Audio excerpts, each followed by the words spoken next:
ಅವರ ಇಡೀ B J ಪಿಯವ್ರಿಗೆ ಕರ್ನಾಟಕದ ಸಿದ್ದರಾಮಯ್ಯನವರೇ ಅವ್ರಿಗೆ ಟಾರ್ಗೆಟ್ ಆಗಿದೆ.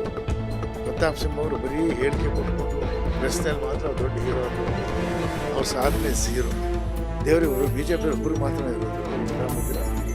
ಹಾಗಾದರೆ ಬೇರೆ ಪಕ್ಷದಲ್ಲಿ ನಮ್ಮ ಅವರ ಇಡೀ ಬಿ ಜೆ ಪಿಯವ್ರಿಗೆ ಕರ್ನಾಟಕದ ಸಿದ್ದರಾಮಯ್ಯನವರೇ ಅವರಿಗೆ ಟಾರ್ಗೆಟ್ ಆಗಿರೋದು. ಯಾಕೆಂದರೆ ಅವರು ಜನಪರ ಕಾರ್ಯಕ್ರಮ ಕೊಟ್ಟಿದ್ದಾರೆ, ಜನಾನುರಾಗಿ ಇದ್ದಾರೆ, ಎಲ್ಲ ಜನಗಳು ಎಲ್ಲ ವರ್ಗದ ಜನರು ಪ್ರೀತಿ ಮಾಡ್ತಾರೆ. ಈಗ ಉದಾಹರಣೆಗೆ ಹೇಳ್ತೀನಿ ನಿಮಗೆ. ಈಗ 5 ಗ್ಯಾರಂಟಿ ಕೊಟ್ಟರಲ್ಲ, ಯಾವುದಾದ್ರು ಹಿಂದೂಗಳಿಗೆ ಅಂತ ಕೊಟ್ರ ಅಥವಾ ಮುಸ್ಲಿಮ್ಸ್ಗಳಿಗೆ ಅಂತ ಕೊಟ್ರ, ಯಾವುದೇ ಒಂದು ವರ್ಗಕ್ಕೆ ಅಂತ ಕೊಟ್ರ, ಬರೀ ದಲಿತರಿಗೆ ಅಂತ ಕೊಟ್ರ? ಅವ್ರು ಕೊಟ್ಟಿರ್ತಕ್ಕಂಥ ಎಲ್ಲ ಕಾರ್ಯಕ್ರಮಗಳು ಎಲ್ಲ ಜನಗಳಿಗೂ ಸೇರುತ್ತೆ. ಇವರು ಟೀಕೆ ಮಾಡ್ಬೋದು, ಇಂಥದ್ದು ಒಂದು ಕಾರ್ಯಕ್ರಮವನ್ನು ಬಿ ಜೆ ಪಿಯವ್ರು ತೋರಿಸ್ಲಿ. ಹೀಗಾಗಿ ಅವರು ಬಡವರ ಪರ ಮಾಡ್ತಕ್ಕಂಥ ಕಾರ್ಯಕ್ರಮ, ಈ ದೇಶಕ್ಕೆ ನೀಡಿರ್ತಕ್ಕಂಥ ಉದಾಹರಣೆಗೆ ರಾಜ್ಯದಲ್ಲಿ ಕೊಟ್ಟಿರ್ತಕ್ಕಂಥ 5 ಗ್ಯಾರಂಟಿ ಕಾರ್ಯಕ್ರಮ, ಇವುಗಳು ಕೂಡ ಇವುಗಳಲ್ಲಿ ಯಾವುದೇ ಒಂದು ವರ್ಗ, ಒಂದು ಜಾತಿ, ಒಂದು ಧರ್ಮಕ್ಕೆ ಸೀಮಿತವಾಗಿಲ್ಲ, ಎಲ್ರಿಗೂ ಸೇರಿದೆ. ಹಾಗಾಗಿ ಅವ್ರು ಇರ್ತಕ್ಕಂಥದ್ದು, ಅವ್ರಿಗೆ ಪ್ರಧಾನಮಂತ್ರಿ, ಅವರು ಪ್ರತಿಯೊಬ್ಬ ನಾಯಕನೂ ಕೂಡ ಅವರವರ ವರ್ಚಸ್ಸಿನಲ್ಲಿ ಅವರವರ ಸಾಧನೆ ಮುಂದೆ ಇಟ್ಕೊಂಡು ಎಲೆಕ್ಷನ್ಗೆ ಹೋಗ್ತಾ ಇಲ್ಲ. ಮೋದಿ ಮೋದಿ ಮೋದಿ ಇಟ್ಕೊಂಡು ಹೋಗ್ತಾ ಇದ್ದಾರೆ.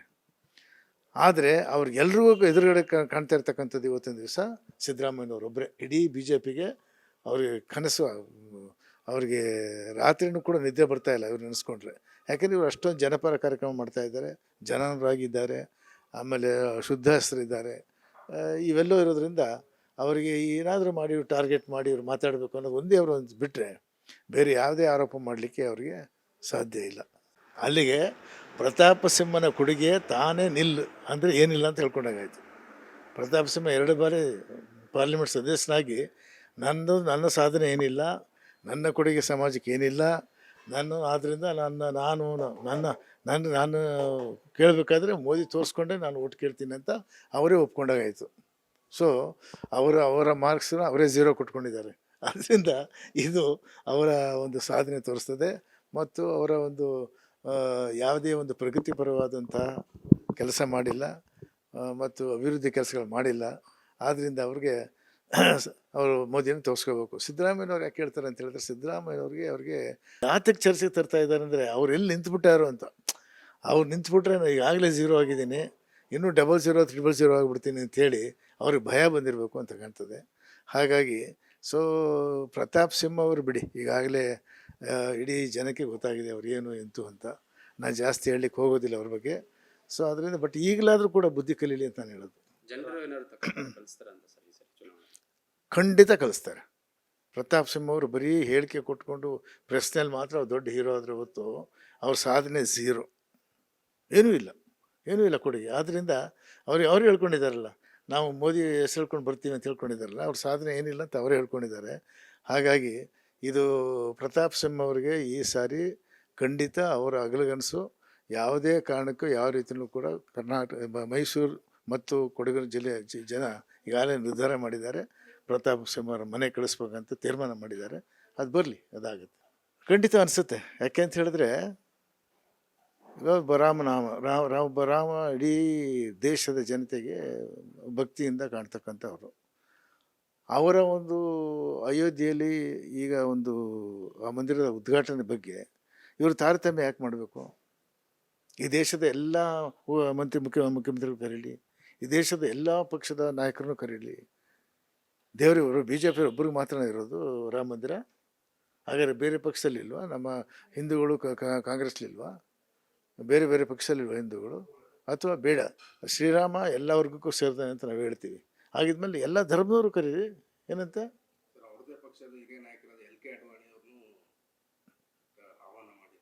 ಮಾಡಿಲ್ಲ.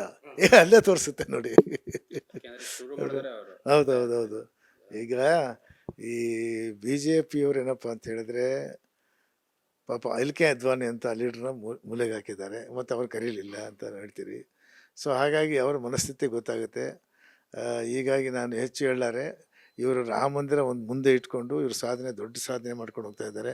ಅದಕ್ಕೆ ಈಗ ಶೃಂಗೇರಿ ಸ್ವಾಮೀಜಿಯವರು ಹೇಳಿದ್ದಾರೆ ನೋಡಿ. ಶೃಂಗೇರಿ ಸ್ವಾಮೀಜಿ ಎಲ್ಲರೂ ಕೂಡ ಹೇಳಿದ್ದಾರೆ, ಯಾವುದೇ ಒಂದು ದೇವಸ್ಥಾನ ಉದ್ಘಾಟನೆ ಆಗಬೇಕಾದ್ರೆ, ಒಂದು ಮಂದಿರ ಉದ್ಘಾಟನೆ ಅದು ಪರಿಪೂರ್ಣವಾಗಿರಬೇಕು.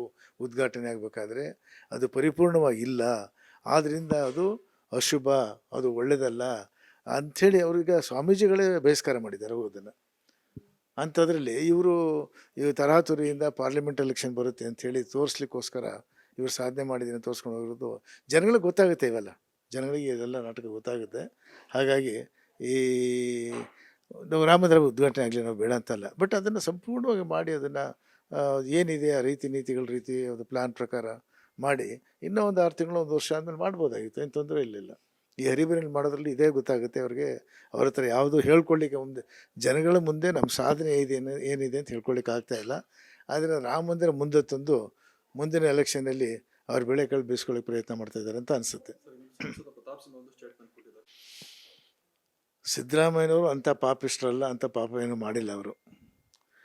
ಏನಾದರೂ ಇವ್ರ ಪಾಪ ಕಳ್ಕೊಬೇಕಾದ್ರೆ ಪ್ರತಾಪ್ ಸಿಂಹ ಅವ್ರು ಹೋಗ್ಬಿಟ್ಟು ಪಾಪ ಕಳ್ಕೊಬೇಕಲ್ಲಿ. ಪ್ರತಾಪ್ ಸಿಂಹ ಅವರು ಹೋಗಿ ಅಯೋಧ್ಯೆಗೆ ಹೋಗ್ಬಿಟ್ಟು ನಾನು ಮಾಡಿದ್ದೆಲ್ಲ ತಪ್ಪಿದೆ, ನಂದೆಲ್ಲ ಕ್ಷಮಿಸು ಅಂತೇಳಿ ಮಾಡ್ಕೋಬೇಕು. ಯಾಕೆಂದರೆ ಪಾಪ ಕಳ್ಕೊಬೇಕಾಗಿದ್ದಂಥವರೇ ಅಲ್ಲಿಗೆ ಹೋಗಬೇಕು. ನಾವು ಪಾಪಿಗಳಲ್ವಲ್ಲ, ನಾವೇನಂತ ಮೋಸ ಮಾಡಿಲ್ಲ, ಸುಳ್ಳು ಹೇಳಿಲ್ಲ, ಅನ್ಯಾಯ ಮಾಡಿಲ್ಲ, ಮೋಸ ಮಾಡಿಲ್ಲ. ಸಿದ್ದರಾಮಯ್ಯನವ್ರು ಯಾರಿಗೂ ದ್ರೋಹ ಮಾಡಿಲ್ಲ, ಅವರು ಸುಳ್ಳು ಹೇಳೋರಲ್ಲ, ಯಾರಿಗೂ ಮೋಸ ಮಾಡಿಲ್ಲ. ಜಾತಿ ಎತ್ಕಟ್ತಿರೋದು ಬಿ ಜೆ ಪಿಯವರು, ಜಾತಿ ಮೇಲೆ ಎತ್ಕಟ್ಟಿ ಜಾತಿನ.